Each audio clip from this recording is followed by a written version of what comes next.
I knew exactly what I wanted to do with my life at 8 years old. I even told my parents. I remember where I was. I was at the dentist, and I remember hopping up out of the chair, running into the office, into the lobby where my mom was, and my mom could see that something was wrong. She could tell I was upset. And she said, "Cory, what happened in there? Is everything okay?" And through the tears, I was crying. I explained to her, "Mom, the dentist said that I have to brush better. Because if I don't brush better, I'm going to get a cavity. And Mom, if I get a cavity, I can't be a TV news anchor in Minneapolis." I knew exactly what I wanted to do with my life at 8 years old. Now the challenge was that I grew up in a small town in western Minnesota of about 3,000 people, so a long way from a city with an actual TV station. The other challenge was I didn't know anybody who had taken this career path, but I didn't let it deter me. It was my dream. So I followed that dream to college at Concordia College in Moorhead. I got an internship at a Fargo TV station right away. They worked me so hard as an intern, they ended up hiring me back and then promoted me. So I was going to college full-time, 21 years old, going to college full-time during the day and anchoring the news at night, and on the weekends. And I thought, this is great. I'm going to do this until I'm ready, I'm strong enough, I'm old enough to be in Minneapolis. That was my plan. The station had other plans. The station was sold, and I was laid off. So I worked all through college, and then graduated college without a job, and I had to start over. Now, a couple things to know about the TV industry. Number one is that it's not like applying for a job in any other career path. What you have to do is you have to put together a resume reel. So this is a collage of your best work. And that's basically to send out to hiring managers to show what you look like, what you sound like, how you write a story.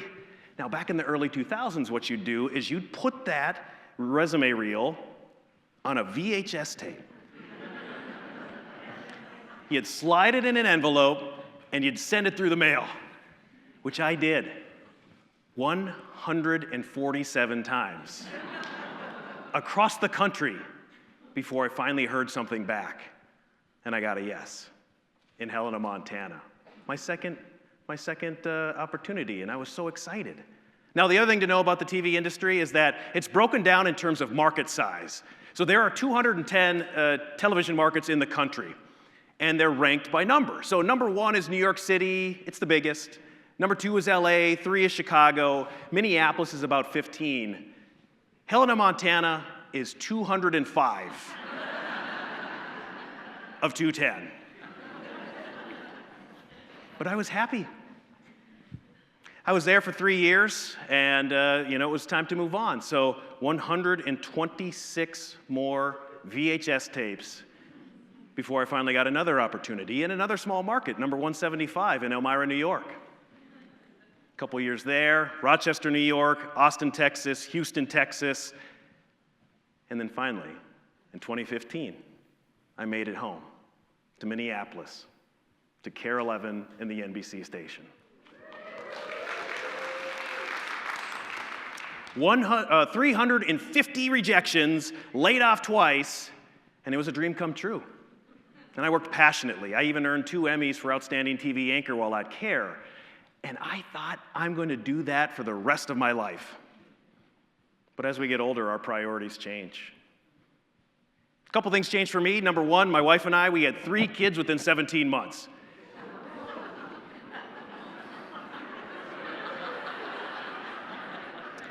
It happened fast.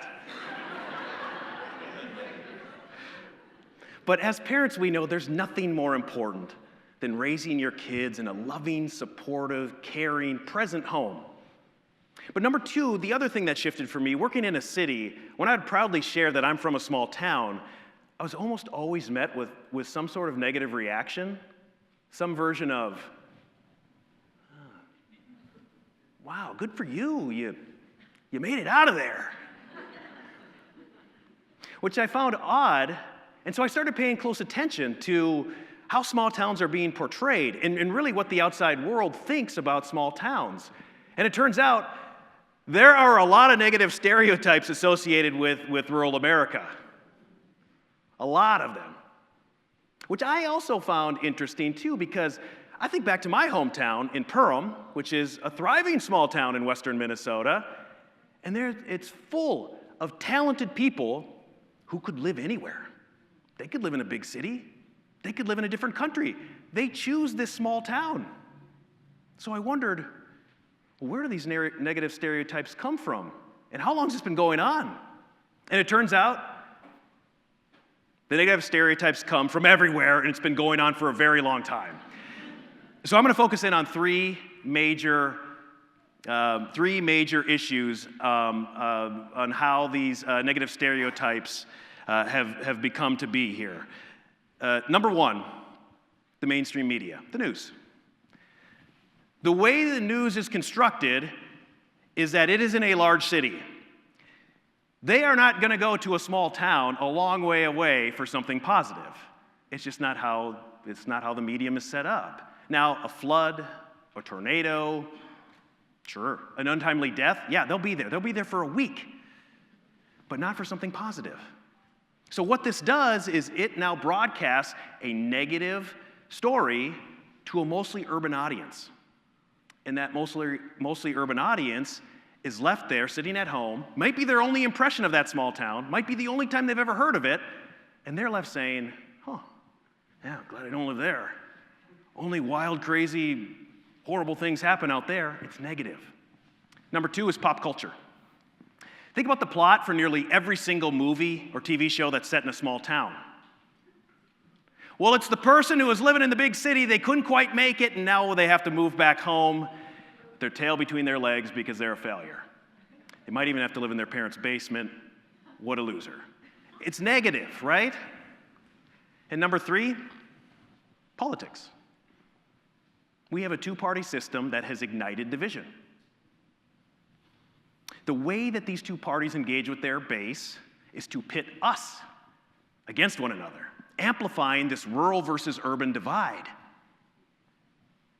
As if we are so different that we can't even have a conversation with one another, that we are so different we can't even live in the same state as one another. And of course, all this gets played out on social media, little edited video clips, text communication, massive miscommunication. But here's the reality. Small towns are growing. From 1970 to 2019, the rural population grew by 11%. It gets even better. Since the pandemic in 2020, the rural population has grown at an even faster rate, with younger people moving to rural counties at the highest rates we've seen since at least the 1970s. Those studies from the University of Minnesota and the University of Virginia. So why isn't that the story? Instead, we get these negative stereotypes that have reframed this negative rural narrative. And it's harmful. It's harmful for many, many reasons. But a couple, it's created a barrier for economic growth for small towns. Because everyone thinks it's doom and gloom and demise in those towns. Who's going to want to live there? Who's going to want to start their business there? They think it's impossible to do that. Number two, it's left the people who live in small towns or rural counties feeling frustrated. They feel misunderstood. They feel like no one cares, like no one's listening. So we're giving rural America a voice. In 2022, I left my dream job. The thing I'd been working for since I was 8 years old, I left it to create a documentary series with a mission to break down the popular misconceptions with the rural lifestyle, showing why talented people choose to live in our small towns. And we wanted everyone to connect with this series. Didn't matter who you are, where you're from. So we used my life as a backdrop. Look, I grew up in a small town. All I ever wanted, though, was to get to a large city. But now I'm 40-something. And I have 3 little kids, and all I wonder about is what would it be like to move back? It's authentic. It's real. And it's allowed me to travel across the country to meet with different talented people who choose to live in those small towns. All while exploring major themes of what it's like to get older, how our priorities shift, what it's like to be a parent and to balance work and life and finding that quality of life. We just had one question. What do we call it? When I was a kid, my grandpa and grandma Hepola, they lived in a small house in a small town near Perham. It's called New York Mills. But I remember when you'd walk into their house, they had this skinny little hallway. So you'd walk down the hallway, you'd turn left, and that was to enter their house, and that was where the kitchen was. But on this wall right here was my grandmother's bulletin board. And each week, she would cut out articles from the local newspaper, and she'd pin them up on that bulletin board. So every time I'd go over to her house, I was just fixated on that. And I would just read all the articles that she'd pin up. And my grandmother would always come up to me and she'd say, hey, you know, Cory, just remember when you get older, you want to be in that newspaper for something good, not for something bad.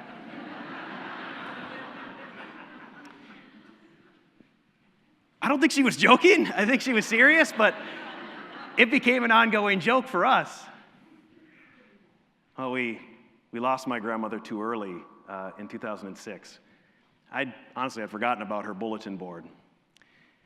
But then a few years ago, we were driving past her old house, and that memory just came flooding back. But I saw it differently now as an adult. I saw what my grandmother was doing. That bulletin board was her platform. She didn't have social media. She was cutting out the positive stories from her local newspaper every single week and pinning them on that bulletin board. Yes, the stories of the high school team making it to state, the new business downtown, the young couple getting married, all on the bulletin board. Because that was her platform, and whoever came into her house, she wanted them to see it because she was proud of her community. What my grandmother was saying was this is my town.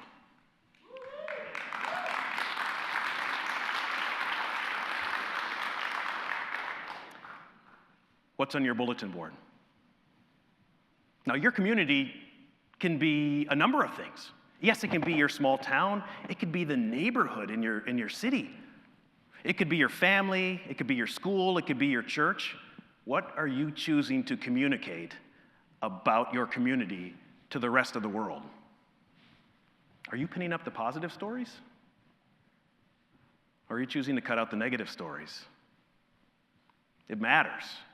Because you are your community's biggest advocate. What you share with the rest of the world, they're going to believe you. My Town, our documentary series, is my version of Grandma Hepola's bulletin board. I believe in positive storytelling. It has the power to change people's perspectives. It has the power to unite us. It has the power to connect us. My challenge to you is, update your bulletin board with the positive stories from your community. I don't care where you're from. I don't care who you are. I promise you those stories are all around you. They're everywhere. Thank you.